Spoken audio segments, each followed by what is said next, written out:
Hello everyone আপোনালোকক মোৰ channel জয়ছ home কিচনলৈ আকৌ এটা নতুন ৰেচিপি লৈ স্বাগতম। কিতাবা এই ফুলকবি ডান্টিৰে তৰকাৰী খাই পাইছিলে নে?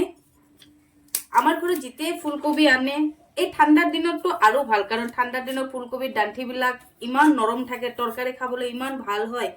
মই যেতে ফুলকবি আনে তেতিয়াই এই ফুলকবিৰ ডান্টিৰে খুব ধুনীয়া ধুনীয়া ৰেচিপি বনাওঁ। আজি মই ভাবিলো আপোনালোকৰ লগত এটা ৰেচিপি শেয়াৰ কৰো। তাৰ কাৰণে ফুলকবিৰ ডান্টিবোৰ ভালকৈ দুই চাইডৰ পৰা চিলাই মাজেৰে এনেকৈ কাটি লব ডাঙৰ ডাঙৰকৈ।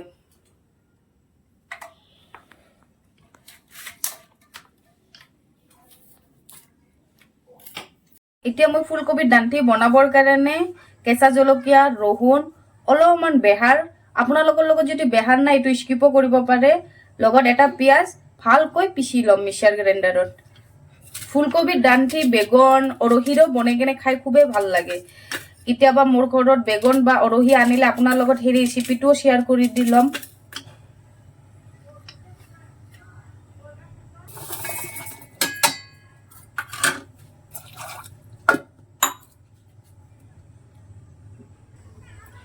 এতিয়া তেলটো গৰম হৈ গৈছে, পিচি ৰখা মছলাটো তেলত দি কেনে ভালকৈ ভাজি লম।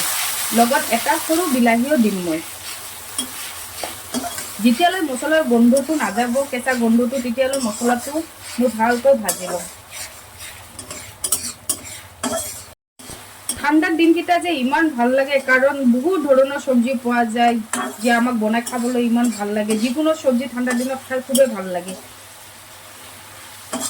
এতিয়া মোৰ মছলাটো ভাজা হৈ গৈছে, তেলটো ওপৰত আহিছে। বিলাহীটো কিন্তু মই গলা নাই বেছি, কাৰণ এই তৰকাৰীটো বিলাহীটো গলালে টেষ্টটো ভাল নালাগে, সেইকাৰণে মই বিলাহীটো বেছি গলাই লোৱা নাই। এতিয়া মই কাটি ৰখা ডান্টিবোৰ দি কেনে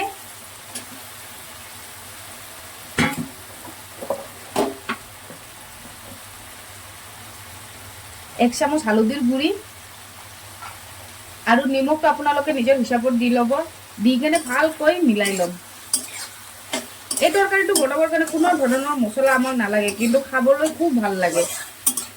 ঠাণ্ডাৰ দিনত ফুলকবিৰ ডান্টি বহুত নৰম হয়, সেইকাৰণে খাবলৈ যে ইমান ভাল হয়। এতিয়া আমি ফুলকবিৰ ডান্টিটো সিজিবৰ কাৰণে কম গেছত ৰাখি দিম 5 মিনিট সময়।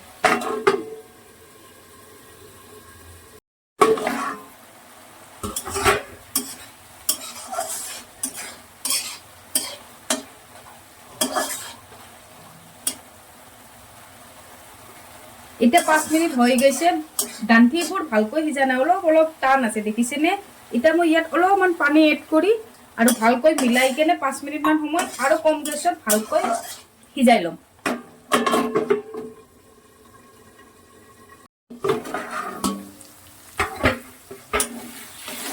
এতিয়া মোৰ তৰকাৰীটো হৈ গৈছে আৰু ডান্টিবিলাকো সিজি গৈছে, দেখিছেনে কি ধুনীয়াকৈ ডান্টিবিলাক সিজি গৈছে।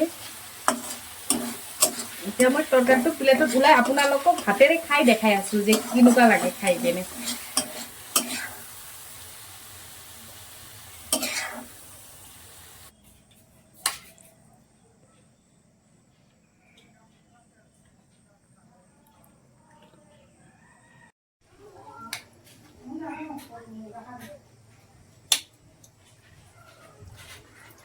গৰম গৰম তৰকাৰী গৰম গৰম ভাতেৰে খাই কিনে যে ইমান ভাল লাগে।